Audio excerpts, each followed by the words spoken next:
रावण के भाई विभीषण उन्हें समझाते हुए कहते हैं, जिसका दूत लंका में आग लगा सकता है वह स्वयं कितना शक्तिशाली होगा। आप सीता को लौटा दें, सबका कल्याण इसी में है।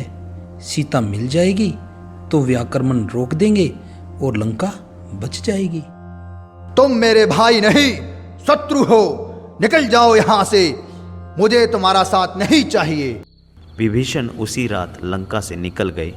विभीषण राम के पास पहुँचे। मेरा नाम विभीषण है, मैं रावण का छोटा भाई हूँ। मैंने उसे सीता को वापस लौटाने की बात कही थी।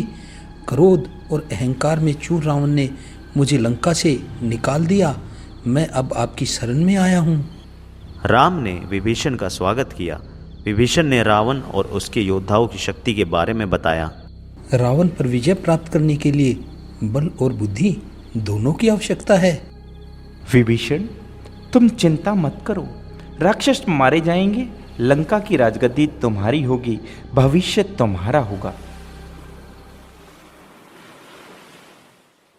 अब राम की सेना के सामने एक बड़ी चुनौती थी, समुद्र। उसे कैसे पार करें? राम ने समुद्र से विनती की।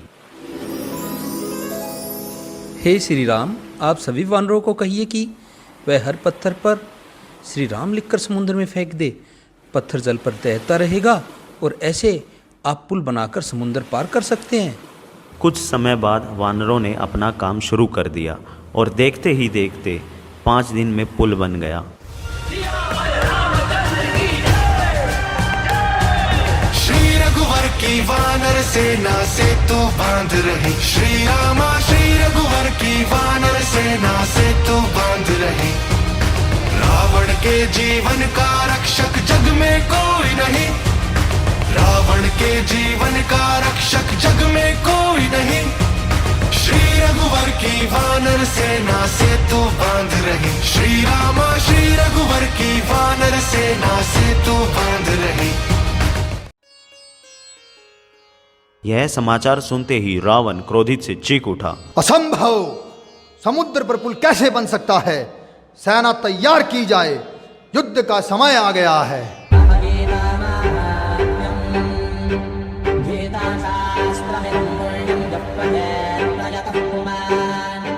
दोनों सेनाओं के बीच भयानक युद्ध हुआ।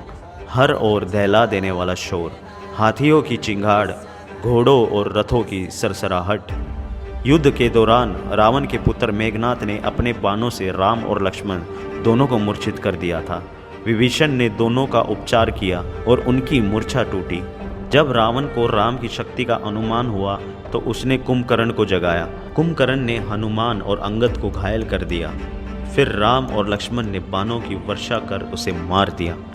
मेघनाथ ने कई प्रमुख वानरों को घायल किया और लक्ष्मण के साथ उनका भीषण युद्ध हुआ और मारा गया।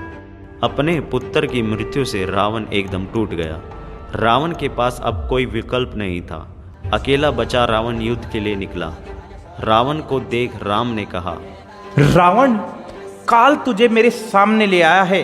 आज अन्याय पर न्याय की जीत होगी, तेरा अंत निश्चित है। ओ वन वन भटकते मानव, तुम उस रावण को मारने का स्वप्न देख रहे हो जिस रावण ने दिग दिगांतर में लंका का डंका बजा दिया। मैंने ग्रह नक्षत्रों को अपने वश में करके और देवताओं को भी अपना दास बना लिया। मृत्यु को सदैव अपने पैरों के तले रखने वाले रावण को मारना बस तुम्हारा भ्रम है। राम और रावण का युद्ध भयानक था। हवा थम गई थी, सूरज बादलों के पीछे छिप गया था। शस्त्रों की गति से कपा देने वाली ध्वनियाँ निकल रही थी। युद्ध लंबे समय तक चला और अंत तक रावण हिम्मत हारने लगा। राम का एक बाण उसके पार निकल गया। रावण के हाथ से धनुष छूट गया और वह पृथ्वी पर गिर कर मर गया। और इस तरह लंका विजय अभियान पूरा हुआ।